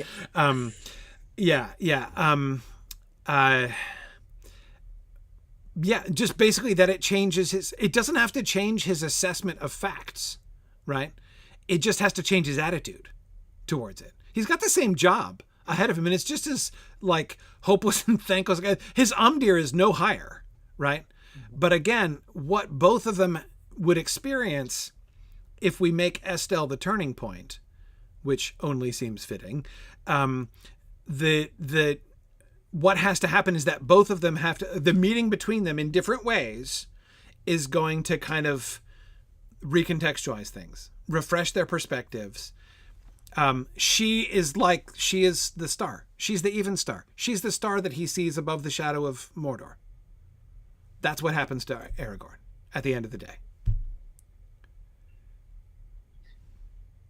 Right? Mm-hmm. So, Brian says something to the effect of, so essentially his arc is woe is me, and then it's not about me.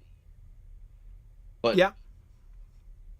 I like that. Luthien, now I'm doing it. Arwen is kind of making it about him by, like, I don't know. It doesn't change the fact that he has this job. It's just about, again, it's about perspective, right?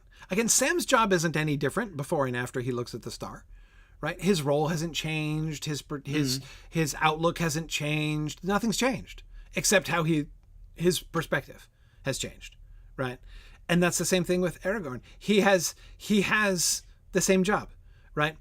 And from an objective perspective, it's exactly as hopeless. And when he sets out to do it, he's got, I mean, seriously, what are the odds that he's going to succeed, right? In the whole thing, right? Reestablish the kingship of Arnor and Gondor and defeat Sauron, right?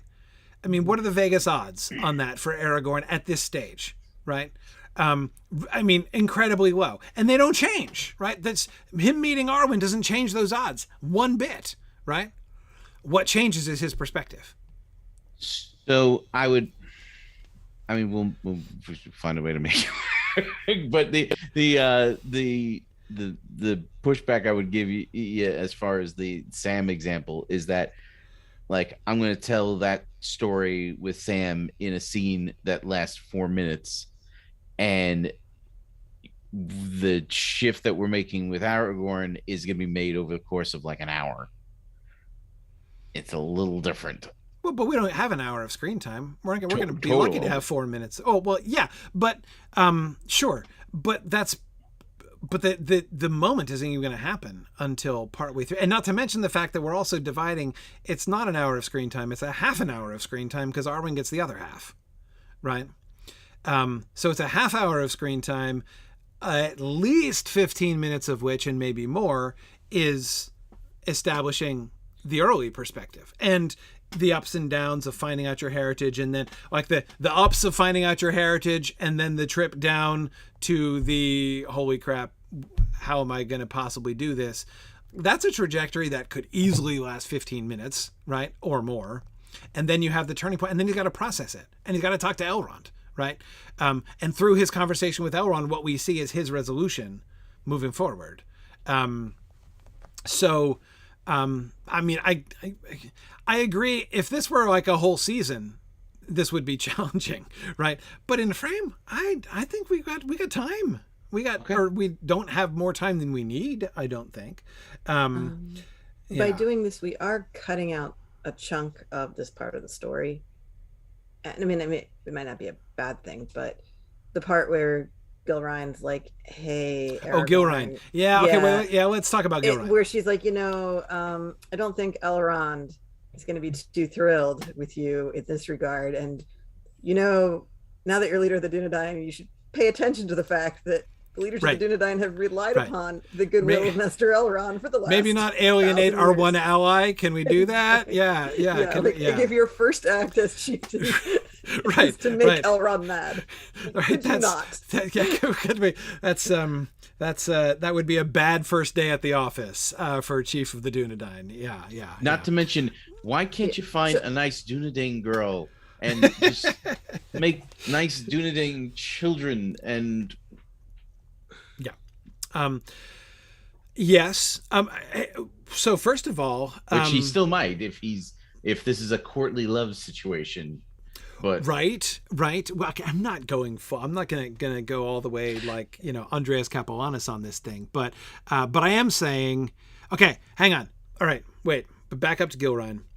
I agree. We should definitely get the let's not piss Elrond off angle from Gilrain, and maybe even it's your duty to find maybe it's okay for the chieftain to get married soon so as to have an heir, because you never know what's going to happen, is a fairly recent story in their family history, right? So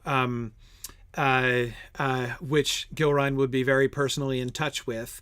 So she's not necessarily going to be on board with Aragorn being like, and now that I am chieftain, I shall go off into the wilderness, traveling alone for decades, fighting the shadow, while remaining single, right? Mom might have something to say about that, you'd think, right? Maybe we could have somebody finally tell a Tolkien character that waiting to marry until you're in your like 40s and 50s, when it's super politically important for you to bear an heir, maybe that's not a great idea, right? I'm not saying he has to do it. I'm just saying maybe somebody actually voices that for once, the message that Theodred and Éomer and Boromir really should have heard at some point, right, from somebody. And maybe this way you don't wind up having to marry some girl who is young enough to be your daughter, and like someone's father did, you know. Exactly. Right. Yeah. So maybe we go with a different plan in this. So having her voice something like, so she could raise the marriage question, right? Which would give us an opportunity. He could have a complicated emotional response to that, right? Because she would present a really good argument in two ways, right? First of all, because of course, Maria, if we think about it, go marry a nice Dunedain lass, right, is also a good counteracting to the pissing off Elrond thing, right? If okay, yeah, Arwen's hot, we all agree with on that, son. But if you go and get married, then Elrond is at least not thinking that you're getting above yourself and creating serious problems. You can admire her from a distance, right? Let her be your muse. That's awesome. Get married, right, to somebody in your station, right? And then that'll smooth things over, right, on the Rivendell front. And no one will be worried that no elf lords are going to be worried you're going to be marrying his daughter, and everything will be fine, right? That all kind of fits together. And because again, it's his plan is counterintuitive. I'm going to go off for decades in the wilderness on my own without getting married or providing an heir. That's, Okay. I have one more question. We're talking a lot about marriage. Yes. To a young woman who has in no way in our plan suggested that she would even entertain such a marriage. Sure. And I'm a little uncomfortable with that. Well, Elrond does. I mean, Elrond brings it up in the text. Yeah, right? I know, but the marriage question. He brings it before she has any feelings for him whatsoever. Before she? Well, no, they've met. They've met. Right. Well, I forget. Is it Elrond or Gilrain who points out that Arwen probably looks at him as a young sapling? Right.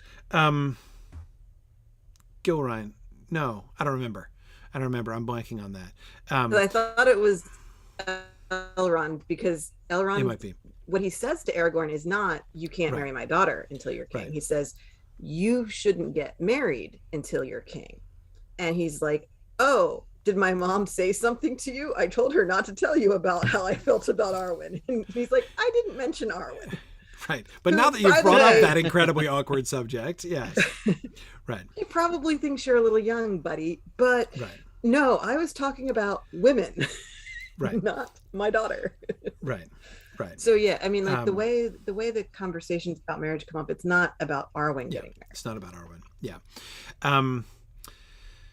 Yes. It's Gilrain who says that he has set his sights high. Right. So again, I think we can play that as not him coming out and being like, hey mom, I found the girl I want to marry. Right. But have her see that he's all starstruck, right, by her, right, and have her be like, okay, this is, and then she could deliver that line in response to that, right? You have set your sights high, and he can, even if he's all like, no sights being set, really, no, not totally not going there, and she can be like, yeah, but you should be thinking about this, right? And by the way, can I just say, if Gilrain is saying you should really maybe prudently think about getting married sooner rather than later, and then Elrond says you should not marry anybody until you're king, that's perfect, actually, because that's like, there's Gilrain and Elrond from season 1 all over again, right? Him thinking like an elf and her thinking like a human, right? I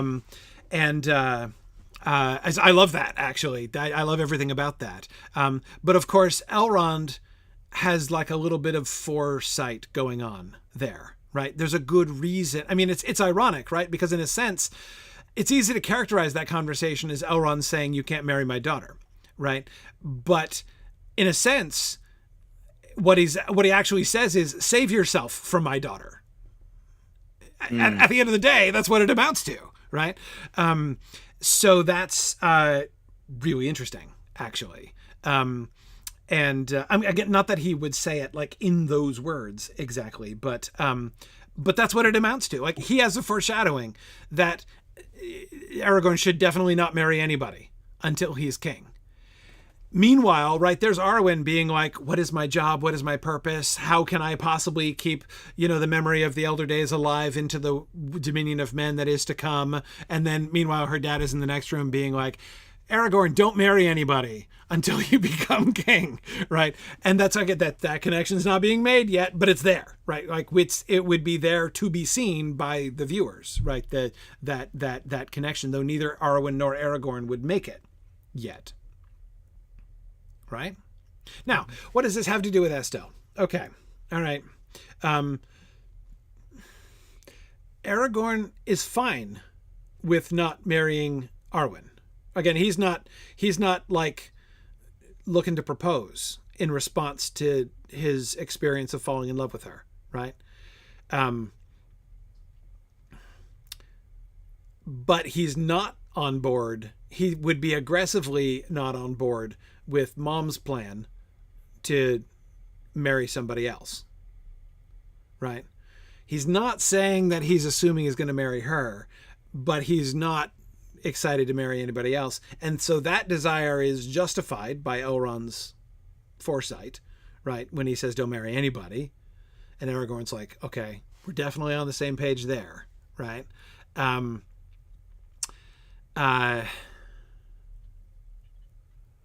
Yeah.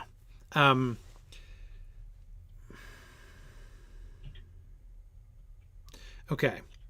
I'm just what I'm thinking through here is I'm trying to link it back to Estelle, on both of their sides.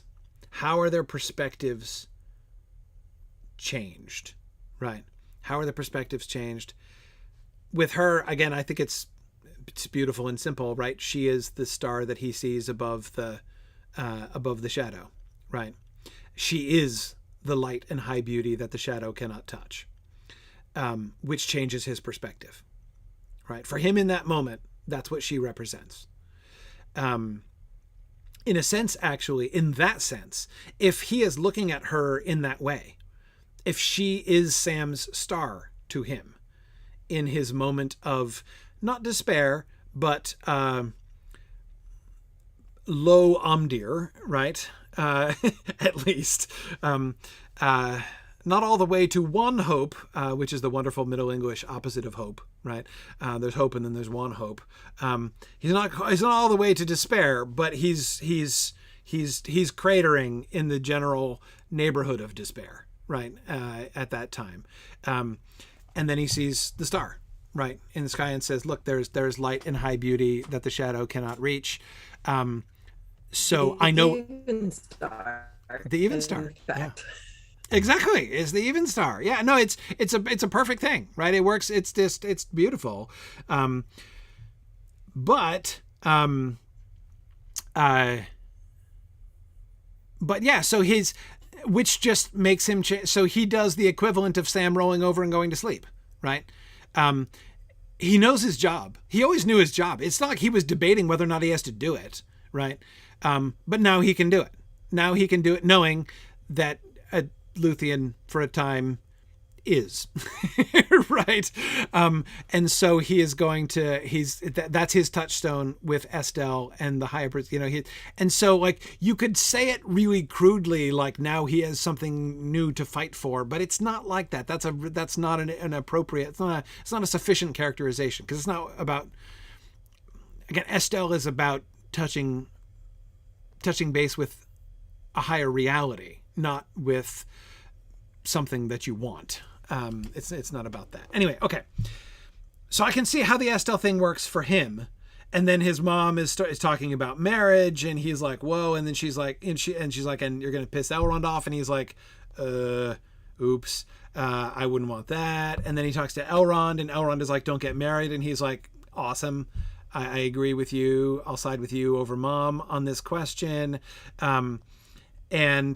But the question of Arwen comes up, right?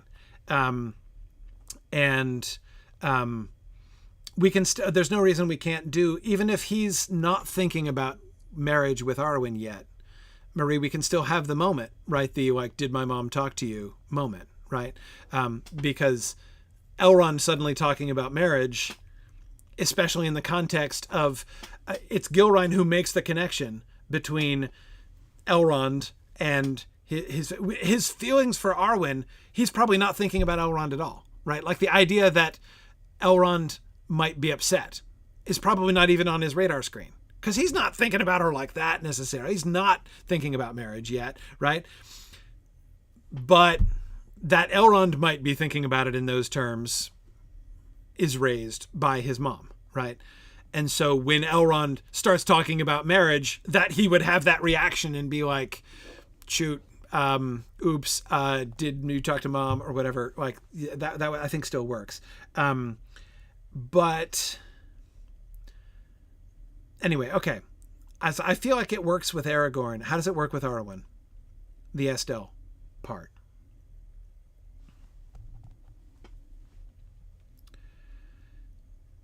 How does her meeting him factor in? It factors in because what? I feel like she's got to see that he's gonna be a big deal, that he's a game changer, even that's interesting. A brash young man, right? But she sees there's something about him that okay, maybe this is gonna work out, right? You know, it would be especially appealing if the problem they're both having immediately before their meeting, essentially for different reasons and in different ways, boils down to, I am alone with this huge solitary burden, right? Arwen has the huge solitary burden of trying to, she's the even star of her people. How can I help Elvendom survive into the fourth age of Middle Earth, right? That's her burden. His burden is what we already talked about, right? So both of them are like, I'm on my own and do this impossible thing, and it looks like there's no chance of it happening. Amdir really low. What can happen? So yeah, so she sees him and says, hey, this is a new factor, right? This guy is special. There's something special about this guy, right? Maybe she even has some kind of foresight about him, right? Not marriage related foresight, right? Not their relationship specific son, right? For instance, that would be a good example of the kind of foresight she does not have in this moment. Yeah. That's the epitome of the foresight I don't want her to have in this moment. Sorry, go ahead. Do we use her line that, oh yes, people have often compared me to Luthien, and my fate may not be unlike hers? Do we have her keep the inclination that her fate might be Luthien's fate in her first meeting with Aragorn? She might not. It's a little forward. Well, yeah, but she might not mean it that way. Does she mean something completely different? Yeah. I might become mortal, and it might not have anything to do with romantic love whatsoever. If we set it up properly, I would love it if we could have her deliver that line, but have her mean and our audience hear something quite different, with, however, knowing the ironic second meaning of that. It's a little flirty. Yeah, exactly. To have her absolutely not intend it in a flirty way, right? But this would be contingent upon what we've developed in Luthien's story by the time we get to this point, right? And in fact, that connection leads me to wonder whether we should have them meet in like episode 11 or something like that, like way late in the season. Because we still need the conversation. We still need Gilrain and Elrond. We still have a little bit of work to do after. Remember, we don't get through too many pieces in the frame. Know. So yeah, we'll have to but in the middle of the season, we would still be able to do what you want to do, I think, or maybe episode 6 or something. Right. Yeah, exactly. Well, as I say, 6 6, 7, 8, that was my first impulse there. But yeah. Okay, no, I'm just thinking. But remember, we've got to establish what it means. Like, that has to mean something, right? When she says my fate might not be unlike hers, well, what was her fate? Like, what do we even know about Luthien's fate at that point? Right? That's my issue there. So just like Tinuviel has to come after that point. Are you saying that my fate might not be unlike Luthien's, needs to be saved until after until we know what that means, doesn't it? Or at least something relevant to that, right? I mean, okay. If she 9 says, or so, when yeah, I mean, like, imagine she's just rescued Baron from Tal and Garhoth, and in that at the end of that episode, Arwen says, my fate might be not unlike hers. Then what are our viewers supposed to take from that? Maybe I'll rescue people from werewolves, right? Like that. Like what fate are we talking about? Even assuming they don't know what happens with Luthien, she hasn't come to her fate yet. Right. But yeah. And yes, Dennis on YouTube. Yeah, no, this is the quote from the Appendix A story of Aragorn and Arwen that we're working with here. Yep. Completely butchering, or working with, however you want to look at it. No, working with it. I mean, it's hard. It's hard because, and the thing that we're doing that's making it hard is we're stretching that out. It's already a short synopsis. The Appendix A version is a compressed synopsis, and we're taking a fraction of it, right, and doing the whole story of that little fraction. So it's challenging. It's challenging.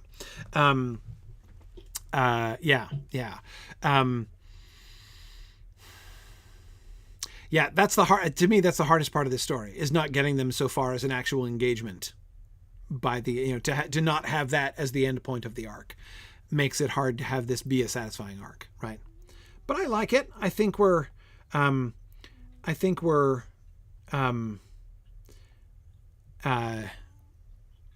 got some stuff to work with here. Right. Yeah. Good. Brian thinks we have a good, satisfying arc. So I think we do. There we go. Brian has said we do. So I trust Brian in this. That I think that's good. That works. And yes, Brian, you're right. What we're not doing is whirlwind romance. What we're not doing is, you are my destiny, and it is our fate to be together. Like, that's we're not doing that at all. So, yeah. Okay. But I think if we split that off, she doesn't have to say that to him in their first meeting for her still to say it, right? In fact, I quite like the idea of her saying that on reflection later on, right? But hang on, this brings an interesting question. Do we bring them back together again? Do we have a second meeting between Aragorn and Arwen? Or do they just meet the once and they never talk again? Like, which is kind of how it happens in the book, right? Yeah. But if we bring them together again, what do they do? Yeah. I mean, maybe they both are living in Rivendell, and he likes her. How are they not bumping into each other again after this? Like, they never see each other at dinner ever, right? Like right. Yeah. So I know that the synopsis in Appendix A is they meet the one time, and then the next time he sees her is when he's 50 in Lothlorien. Right. I feel like the first meeting is the significant one that we're given. It doesn't mean he didn't pass her in the hallway at some point in the next few weeks after that. Exactly. Right. Yeah. It's not like they didn't sit around and chat about something inconsequential. Right. That he looks at her while she walks by and his mom smacks him in the back of the head. Yeah. No, exactly. I mean, I'm sure that kind of thing, whatever. Yeah. No, agreed. Okay. So, yes. Vibes, I agree. Better to have them see one another right before he leaves. Yeah. I mean, I do think we need to have a sending him off into the wilderness for decades moment, right? And she does need to be involved with that. But what's that conversation like? What's that conversation like?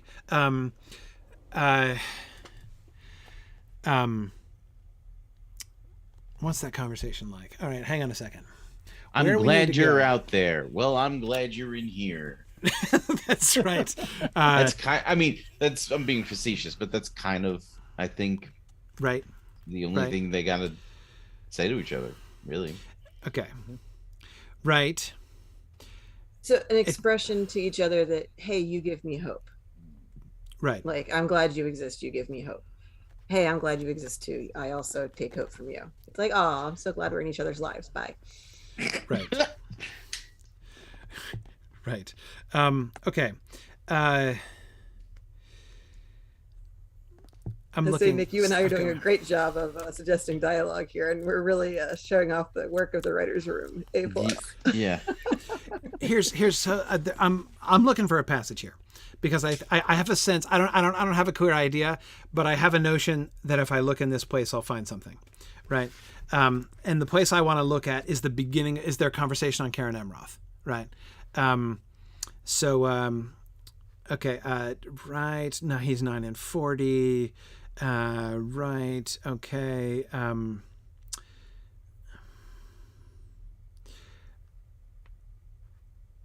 What I'm looking at are the terms that they use, like the elements, right?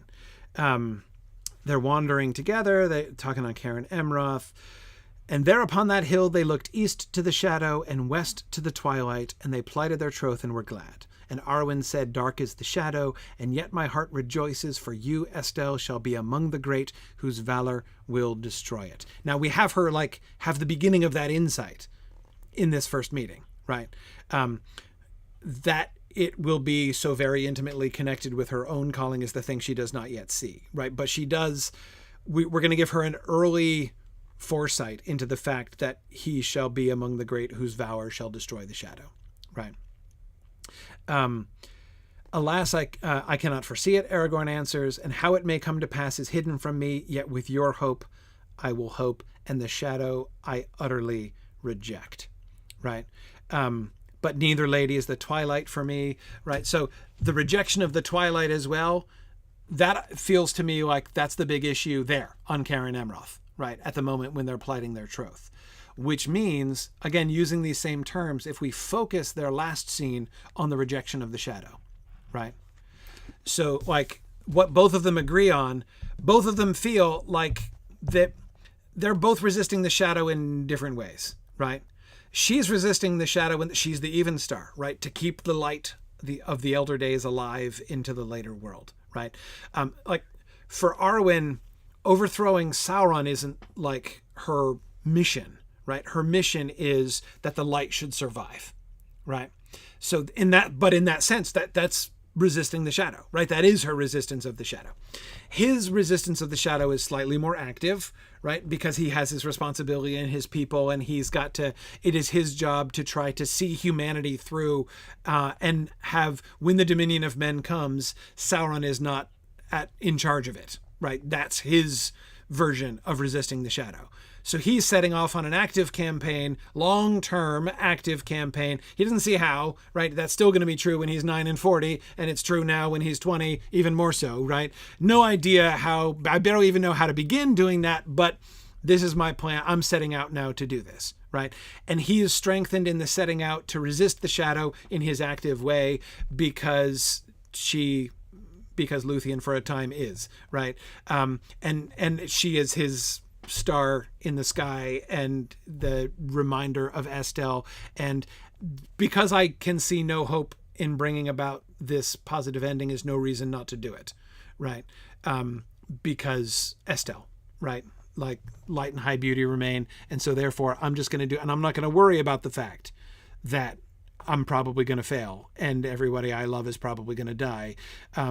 I'm going to do it anyway. I'm going to move forward anyway. That's what Estelle does for you, right? That's what Estelle does for Sam in that moment when he sees the shadow, right? Or the star above the shadow. Okay, great. So his part of the final conversation is, her part of the final conversation, his part of the final conversation is, I am now like with new perspective setting out to fight the shadow, right? And she would then double down on I think you will be one of the great whose vow shall over. We could even give her that line here, I think. I don't think it's too soon for her to say just that, right?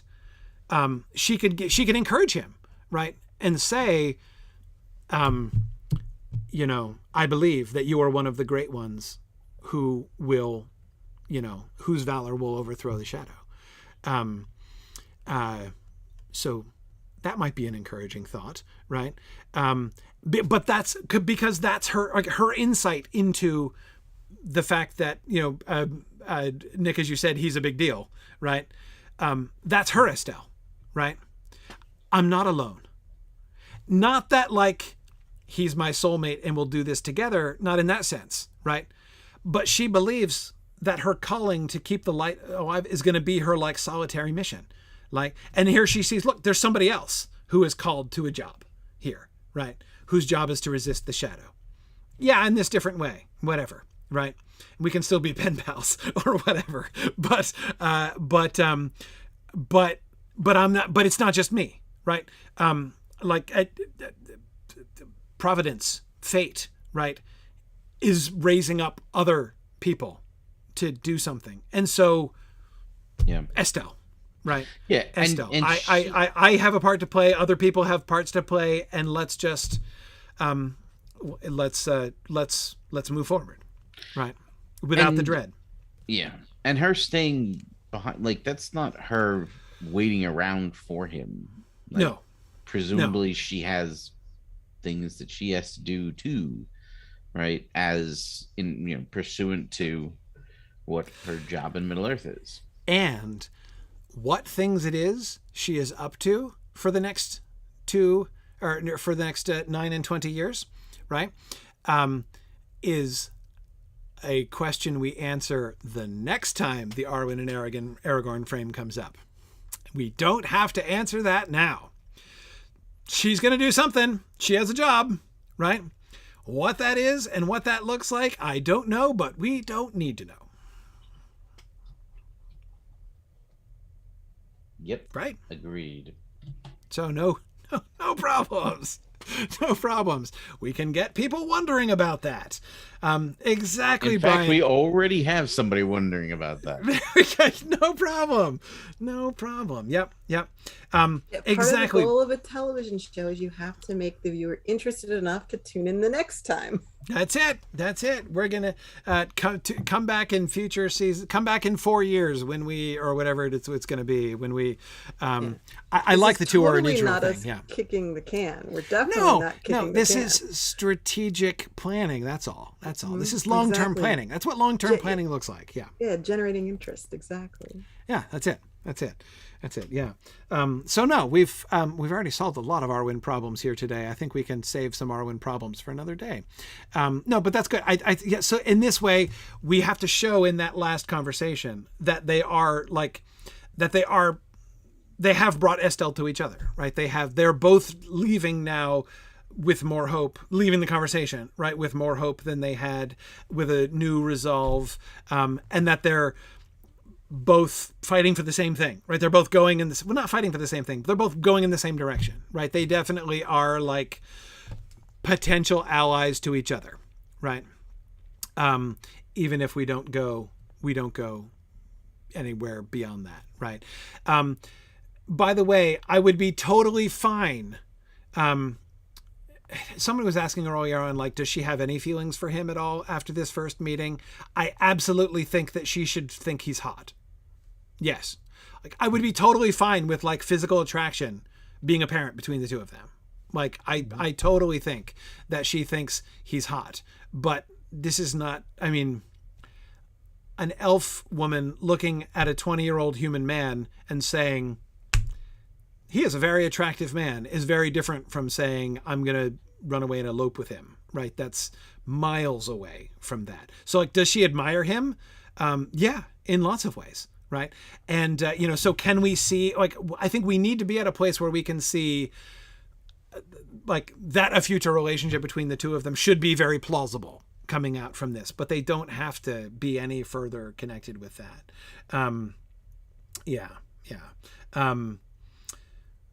Yep. Good. I think that's, yeah. I think that'll work. I think this is good. I think we solved it. confident that we've solved it, right? All you have to do is execute some like really genius writing and it'll be fine. And it'll work out great. Yeah. So Wait, good. did we settle on who's the point of view? No, we did not. Let's return to that. And then we'll end with that question. Okay. I think it's got to be both, right? I think it's got to be half and half. It can be, well, the way that we've structured this, it can be kind of like the scenes that have the two of them together. We can kind of see it from her point of view. I would lean towards her. Because I feel like that's going to be way. the more mature point of view anyway, right? Right. And the more nuanced one. But he's going to be off by himself sometimes. And so I think a bunch of the times. Yeah. I don't think we can have a single point of view person because it's going to be essential both before and after their meeting to have. I mean, there's going to be movement one, which is the two of them establishing their stuff and getting to their low points, their relative low points, right? And then meeting one happens, and then phase two, where they're both kind of now emerging from that and in different ways, and then their second meeting at the very end, right? So yeah, it means that if we're ever going to tell Aragorn's half of the other things, we're going to have to abandon her during those moments. Could we do? What if could we usually do two scenes, right? One at the beginning and one at the end. What if? No? We're going to veto your idea, but go ahead and express it. Come on. Wouldn't that be fun? Wouldn't that be fun? No, it would not be fun because we only have a couple of minutes to establish something, and you expect whatever you establish at the beginning to show up again at the end. I know, right? We can do every other episode. We can do an Arwen episode. Yeah, we're going to subvert the expectation that we're going to have a good story. No, that's not the case at all. The point is you establish. No, I'm with totally only a few minutes to work with. Yeah, if we did one storyline and then the other storyline, unless they're having the exact same conversations with different people, and we can only do that once. Yeah, I know. Okay, would you be happy if we worked it in once in the whole season, where we had an Aragorn scene and an Arwen scene? Okay. Yeah, because we might be able to find one place to do it. We could do it one time as a novelty. Yeah. Yes. No, but we can't do the whole season like that. I don't demand you guys attempt to do something if it's actually impossible. I'm just saying I think it would be cool. But impossible is probably not the word I would choose there. Impractical is the word I would use. Sure. It would be and this show is nothing if not practical. Practicality is our number one goal. It's the leitmotif of the film project. Yep. But I get it. It's fine. I get it's true. It's true. So it's fine. No, you guys can do what works out. I'm just saying. It's my job to make impractical suggestions. And we welcome the suggestions. I just was letting you know that this particular suggestion was going to be strongly vetoed. Yeah, I know. I love this dynamic we've developed where I have an idea, and before I even express it, you two both not only know what it's going to be, but are already vetoing it. Right? That's really kind of like the development of the film project in a nutshell. Okay. The successful I don't veto. That's Marie's job. That's right. Yeah. No, that's teamwork in action. That's what I just argue vociferously. You just disagree strongly. I just make faces and you just disapprove. Yeah. Exactly. Yeah. No, it's good. It's good. So, by the way, how many episodes are we up to? I mean, show episodes by the end of season. So what is it? It's 13 times 6 at this point, right? So we're 78 episodes? Yep. Yeah. Right. All right. So 78 episodes by the end of this. So this has been fairly significant. Okay. Yeah, absolutely. Okay. We're going to have to figure out something to do for the 100th episode of Film. Right, which will come in season 8. So fortunately, it won't be like the Near-Ninth Arnoidiad, which would be, a downer. But of course, what is it going to be? Turin? That'll be a non-downer. So there we go. If it's somewhere in the middle of the Turin season, I'm not sure it's going to be happier. Exactly. But by the way, come on. Also, having hope be the dominant theme of the Near-Ninth Arnoidiad season is gold, right? I mean, like that's just like it's like getting punched in the face. Yes. Yeah. It's perfect. See, we didn't even know we were going to get there, but there we are. But no, I fully agree with that, because the character we're going to follow from beginning to end through that season is Hurin. And Day Shall Come Again is Hurin. That's it. So he ends the season with hope despite his defeat. And that is what his story, So absolutely. It is hope. It's fine. Absolutely. Even if it's unnumbered tears, it's still hopeful. Exactly. Well, no, I mean, but honestly, like that's really Tolkien, isn't it? Right? To be doing the Battle of Unnumbered Tears and your main theme is hope, like that's Tolkien all over, right? It's why the Silmarillion is so inspiring instead of just being, I mean, I get Turin's story is hard on me emotionally when I read it every time. But the Silmarillion as a whole, it's not hard to adopt a perspective that says like, man, that is a depressing book, right? But that's not the effect of it. It doesn't feel that way, right? And that's, I think, one of the things that Tolkien accomplishes so brilliantly in the Silmarillion. That's why I keep joking that the Silmarillion is what Game of Thrones wants to be when it grows up. Exactly. Yes. I like it. Yeah. Okay, cool. Well, we should actually come to an end here. So we had some other slides in case we got to episode by episode, but we did not. So we'll have to. Will we come back to that, or will we just entrust that to you guys? We did a shape. We didn't map it out one by one, but well, I mean, as enjoyable as it would be to like force you to kind of like work through the results of what has been created this evening. We can manage it. Yeah, but that's your job. Again, why should we do that? That doesn't make any sense. That doesn't make any sense. Again, my job is the impractical suggestions, and your job is the fallout from that. So, that was the. It's called division of labor. Yeah. Absolutely. It's good. Pretty sure it's the multiplication of labor. Okay, multiplication of labor from a different point of view, right? Instead of division. I hear you. But it's good. Anyway, okay. But speaking of labor, next time we're going to be talking about episode 1, right? Time to dig into the actual season. So, and then we'll see. So, what, including frame? Will we get episode 1 frame outline something? Maybe. No worries. And it's fine. So there's a little bit of no promises. Yeah. So hopefully we'll have at least the frameless version of the episode 1 script of season 1. Yeah. So we're going to go soon. Right. Good. So season 6, episode 1, we're looking at the establishment of Sauron. We're going to be the Dorthonian thing, establishing Luthien. That's what we're looking at for next time. Yes. Yeah. Yes. Awesome. We have somebody working on episode 3 right now. That's Kanji or Dylan. And episode 4, I'm going to be announcing the scriptwriter for tomorrow. There are multiple applicants, so good times. Okay, awesome, nice. Boy, multiple applicants. This is this is new frontiers for the film project. Yes, it is. Very exciting. Keep in mind that season 6, episode 4 is Tinuviel. Yeah, exactly. Right. Yeah.